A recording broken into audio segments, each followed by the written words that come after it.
Right now, what I see is that AI is responding to my inquiries, and I have to go deep as it relates to getting the right questions in and the right formatting to be able to get the right answer out of AI. And I do think that intellectually it could go to a higher level at some point. Are you planning making that happen one day, or are you just waiting for somebody to develop it? It's beyond my resource capability to do that, so I'm waiting for someone else to be able to accomplish that for us. Okay. Well, never say never. I mean, your wish is out there. Probably somebody is listening and may just want to develop that for you. Thank you for sharing that. Yeah. Okay. You've seen it. I like to focus a lot of times on identifying things that are impossible, trying to break them down into what is probable, and then from that probability, try to break that into what's possible, and then make possibilities happen. So Ah, impossible to probable to possible is kind of an evolution from a creative perspective. The Intelligence Forge podcast is sponsored by Permasize AI Forge. The Intelligence Forge podcast is sponsored by Permasize AI Forge. At Permasize AI Forge, we know you're ambitious, but are manual tasks like admin, lead generation, nurturing, and onboarding holding you back from truly scaling your business? Imagine saving dozens of hours every week, freeing you to deepen client relationships and execute high-impact strategy. Our clients aren't just imagining it. They're saving countless hours per week and doubling their revenue within months.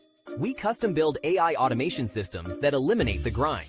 From effortless lead generation and nurturing to seamless onboarding, we give you back the most valuable resource, your time, so you can focus on building those vital human connections and driving strategic growth.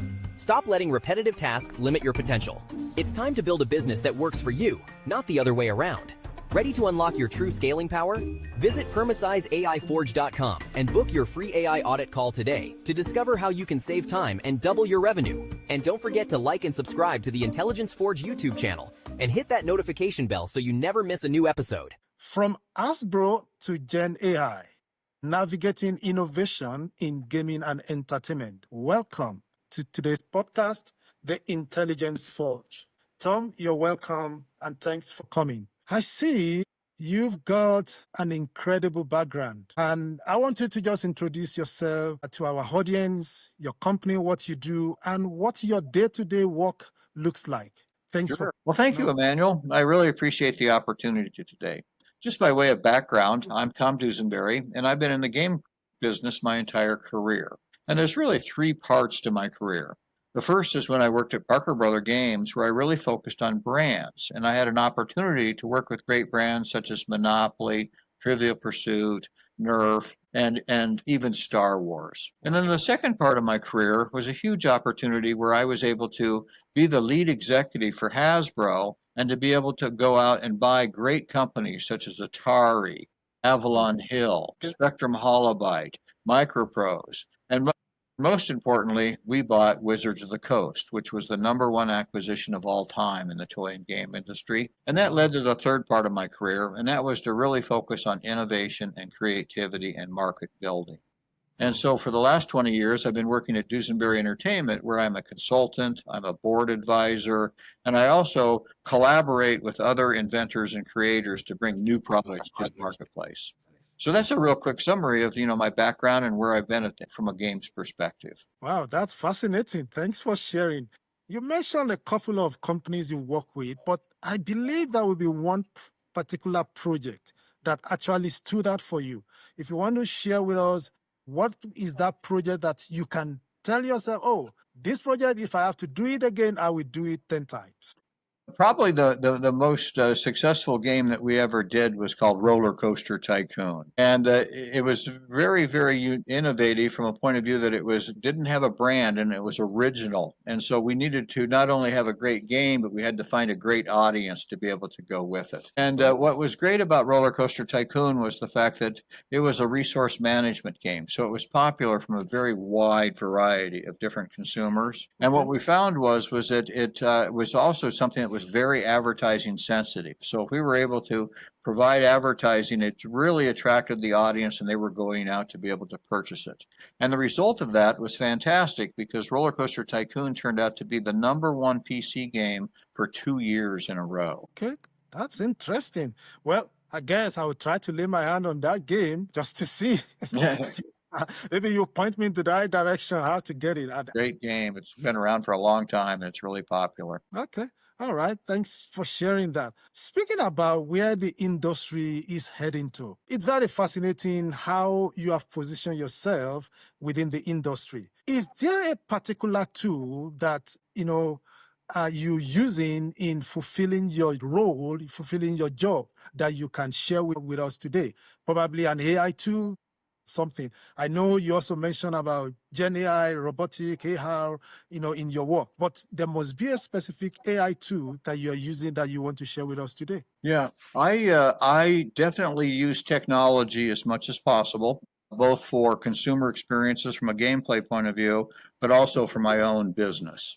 And using AI as an example, I have completely immersed myself in the AI process and use it extensively for purposes of research and purposes of being able to really fine tune my messaging to be able to be more effective in the marketplace. And I think that the biggest advantage from my perspective is that the intellectual feedback I get, but probably most importantly is the fact that the time I saved by getting to the point that I'm at a foundation where I can then say, this is the strategy and the positioning, and now I can go out and sell that and make it happen. All right. That's great. That's great.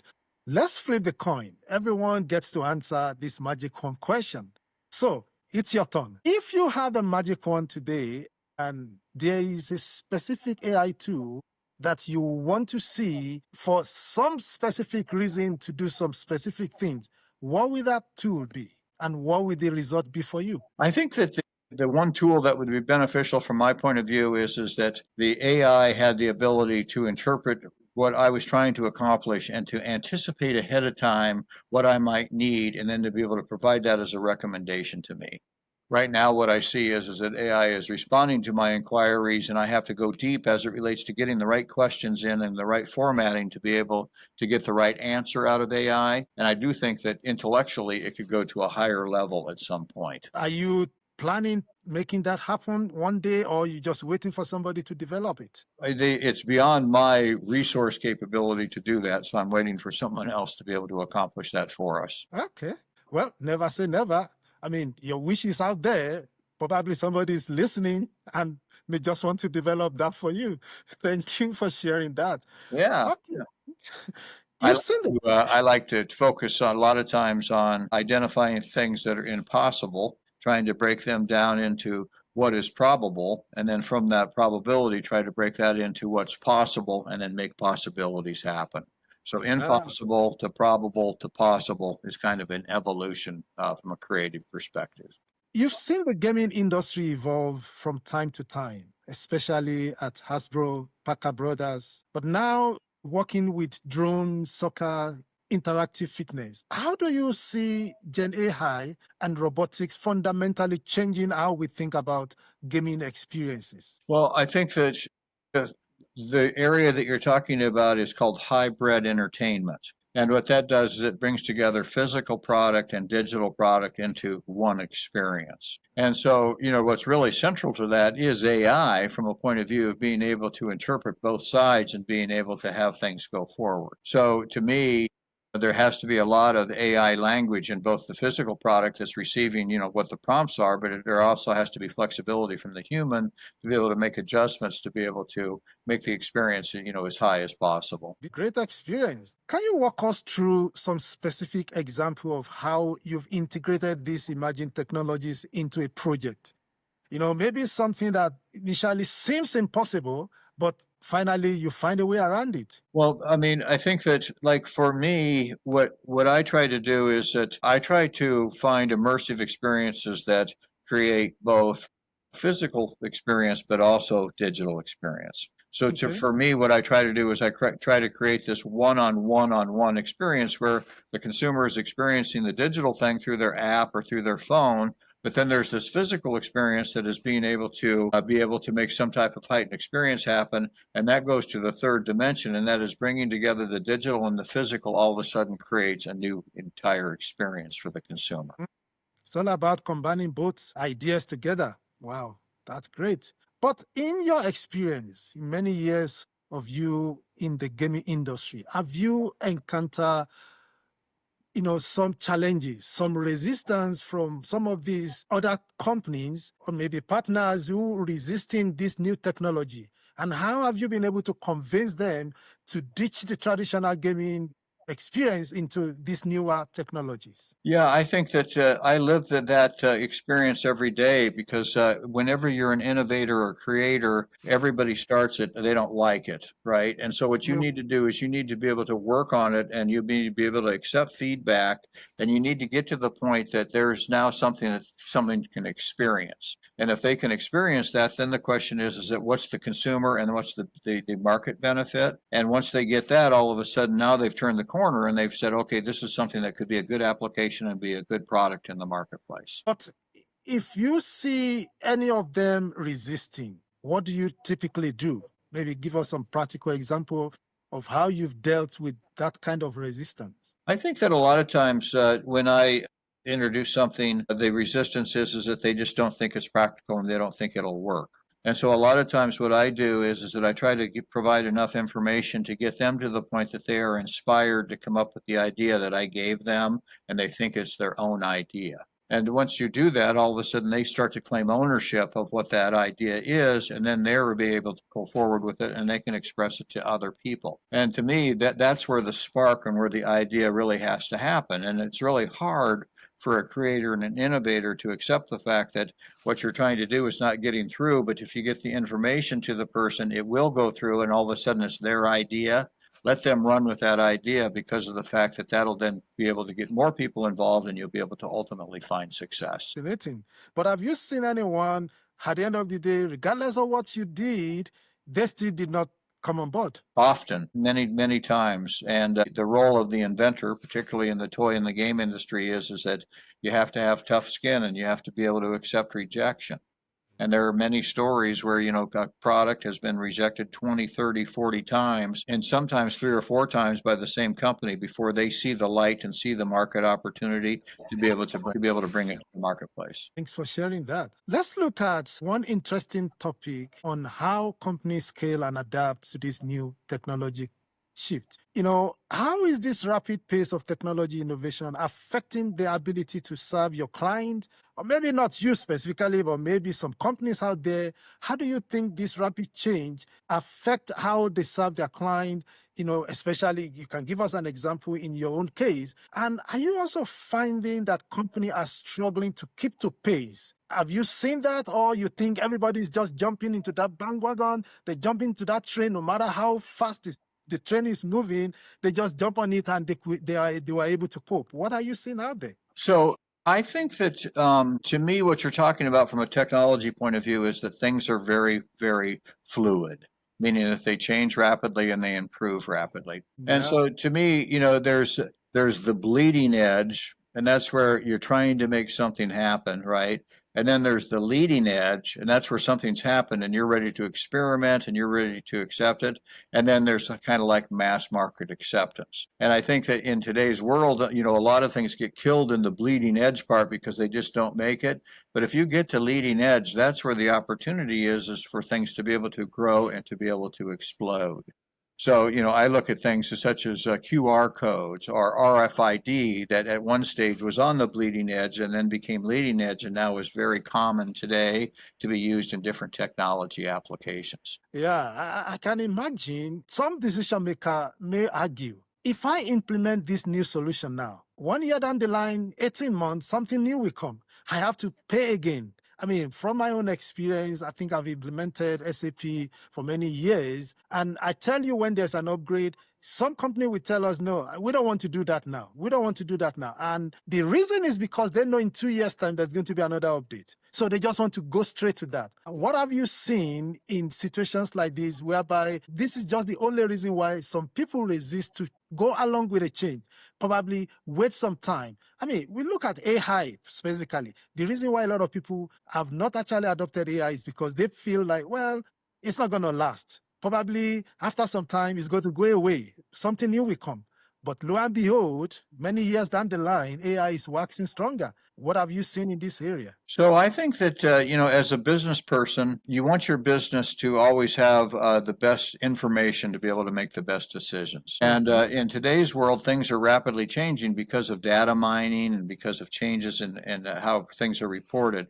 And so to me, what I would recommend is that the CEO look at this from a point of view of maintaining a relevancy in their business, meaning that they want to not be on the bleeding edge or maybe even on the leading edge, but they want to be relevant with the information that they're providing to their employees and to themselves to be able to make decisions. And I think that they have to do just like what you said, and that is that they need to be flexible. They have to upgrade what they have, but they also need to know that at some point there'll probably be a turning point and they'll need to go to a new system because it'll provide something better for their business. Well, sir, thank you. You've raised over 40 million and worked with both startup and some major corporation. But what's the biggest challenge you've seen companies faces, especially when they are trying to integrate some of these new innovation into their business? Typically in the gaming industry where you have most of your experience, and yet they have to still maintain their core business. Do you see financial challenges, some other challenges that you've seen that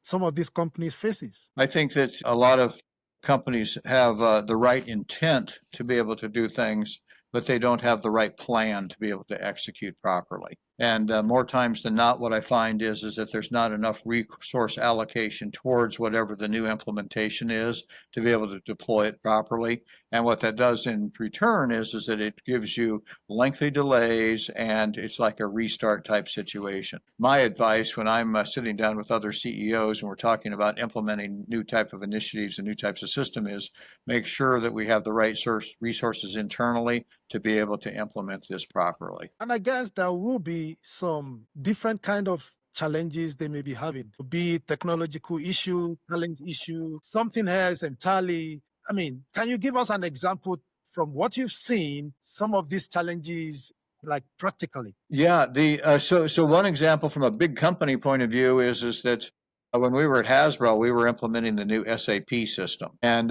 we as a management, we made a mistake from a point of view that we very narrowly focused the implementation on what mass market retailers would want. But during that time, we were also a video game company, and the video game company model was completely different. And instead of shipping everything to big warehouses to go out to the stores, in the video game business, you shipped everything to individual stores. So in the process of implementing SAP, we didn't really sort out that entire issue. And all of a sudden, when the product was launched, the SAP system was launched, what happened was that we got a whole bunch of small 1 and 2 order product orders for the video game business. And what it did is it stifled the big business, and we ended up missing a quarter because of the fact that we didn't have the right systems in place to be able to get through the different types of orders that we had. Let's talk about change management, especially with this SAP project you did. How did you handle that? Roughly. We unfortunately just had to get through the quarter that we had, and then we had to rewrite the programming so that were able to separate the video game business and what the onesies and twosies were versus the toy business, which was all warehouse focused. All right, thanks so much. Tom, I think you've given us an incredible insight. And as we wrap up, I'd just love to see your perspective about how you can help other people navigate this landscape. If you are speaking with some other gaming executive, entrepreneur, or people who are looking at GenAI and robotics, and probably they are feeling overwhelmed by where do I start from? What's the first thing what's the first thing that I have to do? How will you help them navigate this process if you are asked to help them? I think you have to have a really deep understanding of your own business, and you have to know where you're planning to go over the next 3 to 5 years. So if you have that foundation, then you need to be able to go out and do your homework from a point of view of looking at what your strategic alternatives are to be able to help you take your business as it is today and get to that 5-year horizon. And in that format, what I think you'll find is that there's different sets of technology that will benefit your business most dramatically. And then the fourth thing would be is that implement, and focus like a laser beam on making sure that you implement properly. Never say die, never give up. Just keep working. Implement, implement. Thank you so much. I believe our listeners and people that will be viewing this may want to probably collaborate with you at one stage. Probably they want to, maybe they have some innovation they are working on, they want to run by you. Probably they want to gain some insight from you. They want to talk to you. They want to ask you questions. Where can they find you? Yeah, thank you for asking. You can go to my website, which is Dusenberry Entertainment, dusenberryentertainment.com. And I'm also very active on LinkedIn. And then you can email me directly. And my email address is pretty straightforward. It's tom@tomdusenberry.com. And I do love to hear from different innovators. I will admit that I pretty much stay in my lane, so it's got to be games. But if you think about games, so immersive now and massive, it's just incredible. And I'm always looking for new innovation and new creativity to bring to the marketplace. Very insightful, Tom. I have to thank you for sharing your expertise, your insight with us, with our audience. And I think we're going to learn a lot of things from what you've said. And I know people may have questions, and definitely we will point them in the right direction to be in contact with you. Thank you so much for coming. We really do appreciate it. Thank you, Emmanuel. It was a true pleasure. Thank you. You didn't quit your day job to become a full-time admin assistant. The Intelligence Forge podcast is sponsored by Permasize AI Forge. At Permasize AI Forge, we know you didn't start your business to spend 60 hours a week on paperwork, chasing leads, and managing endless admin tasks. You started it to build something meaningful and serve your clients. But right now, you're trapped in the day-to-day grind instead of growing your business. What if I told you our clients are reclaiming 15, 20 hours per week, increasing their revenue by 30 to 50% within 6, 12 months, and finally getting their lives back? We don't just automate random tasks. We build custom AI systems that eliminate the bottlenecks choking your growth, from leads generation to lead, nurturing and management to project management, to client follow-ups. Stop paying for an expensive, frustrating manual system. It's time to upgrade to strategic automation. Visit PermasizeAIForge.com and book your free business transformation strategy call today. Discover exactly how much time and money you're losing to manual processes and how to get both back. And don't forget to like this video, subscribe to the Intelligence Forge, and hit that notification bell so you never miss an episode packed with game-changing insights. Your future automated business is waiting.